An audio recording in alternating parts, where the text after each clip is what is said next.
ബലിപെരുന്നാളുമായി ബന്ധപ്പെട്ട് വെള്ളി, ശനി ദിവസങ്ങളിൽ അവധി അനുവദിക്കുന്നതുമായി ബന്ധപ്പെട്ട ഏറ്റവും പുതിയ അറിയിപ്പും, 2 ജില്ലകളിലെ ഈ വിദ്യാഭ്യാസ സ്ഥാപനങ്ങൾക്ക് ഇന്ന് അവധി പ്രഖ്യാപിച്ചതുമായി ബന്ധപ്പെട്ട അറിയിപ്പുമാണ് ഇന്നത്തെ വീഡിയോയിൽ നിങ്ങളുമായി പങ്കുവെക്കുന്നത്.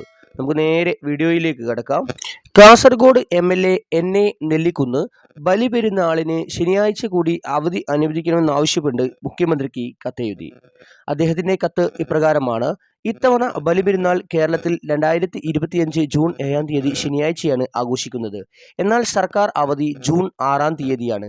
അതിനാൽ അന്നേ ദിവസം കൂടി അവധിയായി പ്രഖ്യാപിക്കാൻ വേണ്ട നടപടികൾ സ്വീകരിക്കണമെന്ന് അഭ്യർത്ഥിക്കുന്നു എന്നാണ് അദ്ദേഹം കത്ത്.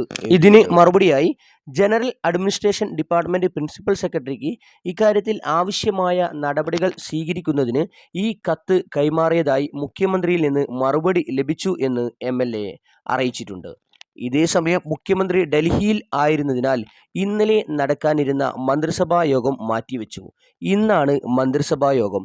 അവധിയുടെ കാര്യം ഇന്നത്തെ മന്ത്രിസഭാ യോഗത്തിൽ തീരുമാനിക്കും എന്നാണ് ഇപ്പോൾ ലഭിക്കുന്ന വിവരങ്ങൾ. ഇതേസമയം 2 ജില്ലകളിലെ ഈ വിദ്യാഭ്യാസ സ്ഥാപനങ്ങൾക്ക് ഇന്ന് അവധി. കലക്ടർ അവധി പ്രഖ്യാപിച്ചത് കോളേജുകൾ ഉൾപ്പെടെയാണ്. കഴിഞ്ഞ ദിവസങ്ങളിൽ സംസ്ഥാനത്ത് കനത്ത മഴ പെയ്തതിനെ തുടർന്ന് വെള്ളക്കെട്ട് നിലനിൽക്കുന്നതിനാലും വിവിധ സ്കൂളുകളിൽ ദുരിതാശ്വാസ ക്യാമ്പുകൾ പ്രവർത്തിക്കുന്നതിനാലുമാണ് ഇന്ന് അഥവാ ജൂൺ 5 സ്കൂളുകൾക്ക് അവധി നൽകിയിരിക്കുന്നത്. ആലപ്പുഴ ജില്ലയിലെ കുട്ടനാട്, കാർത്തികപ്പള്ളി താലൂക്കുകളിലെ വിദ്യാഭ്യാസ സ്ഥാപനങ്ങൾക്കും ദുരിതാശ്വാസ ക്യാമ്പുകൾ പ്രവർത്തിക്കുന്ന സ്കൂളുകൾക്കുമാണ് അവധി പ്രഖ്യാപിച്ചിരിക്കുന്നത്. കോട്ടയം ജില്ലയിലും ദുരിതാശ്വാസ ക്യാമ്പുകൾ പ്രവർത്തിക്കുന്ന വിദ്യാഭ്യാസ സ്ഥാപനങ്ങൾക്ക് ഇന്ന് അവധി പ്രഖ്യാപിച്ചിട്ടുണ്ട്.